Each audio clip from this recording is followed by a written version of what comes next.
Hello everyone, সবাই কেমন আছো? আশা করি সবাই ভীষণ ভালো আছো। তো আমরা ভীষণ ভালো আছি বন্ধুরা। এটা বর্ধমানে নবাবহাটগঞ্জে এই মন্দিরটি কিন্তু অবস্থিত। 108 শিব মন্দির এখানে 108টি শিব মন্দির অবস্থিত।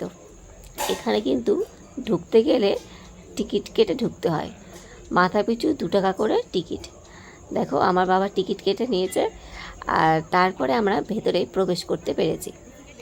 প্রবেশ করেই কিন্তু আমার মা চলে গেছে, আমার মা আর মেয়ে, প্রথম শিব মন্দিরে শিব ঠাকুরকে দর্শন করতে।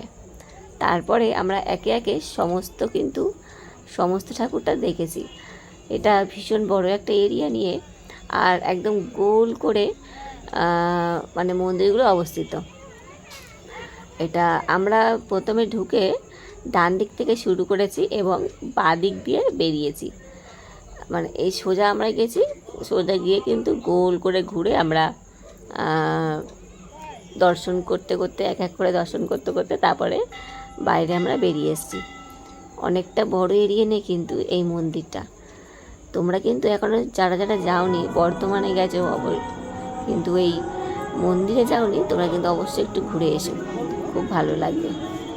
দেখো আমরা এক এক করে প্রত্যেকটা মন্দিরের কাছে গিয়ে গিয়ে দর্শন করছি। আর এখানে এত শান্ত একটা জায়গা, মানে ভীষণ ভালো লাগছিলো। সত্যি কথা বলতে কি বন্ধুরা, আমার এত কষ্ট হয়েছিল সেদিনকে, মানে গাড়ি জার্নি করে আমার তো গাড়ি থেকে নামতেই ইচ্ছা করছিল না। সবার বলাতে সবাই এত রিকোয়েস্ট করলো যে আর আসতে পারবে কিনা, যাও অন্তত একটু দেখে আসো।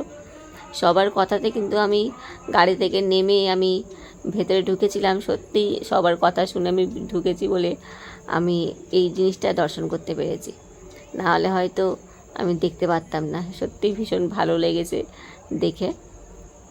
আর সত্যি খুব ভালো, কি বলবো আর। যাই হোক, এটা আমার ভিডিও শেষ, মানে আমাদের ঘুরতে যাওয়ার ভিডিও আর কি শেষ। ভিডিও তো আসবে অনেক, কিন্তু আমাদের ঘুরতে যাওয়ার জার্নি এটা শেষ ভিডিও। তো ভিডিওটা কেমন লাগলো একটু কমেন্ট করে বলো, একটু ভালো লাগলে একটু শেয়ার করে দিও। আর সবাইকে গুড নাইট, সবাই ভালো থেকো, সুস্থ থেকো।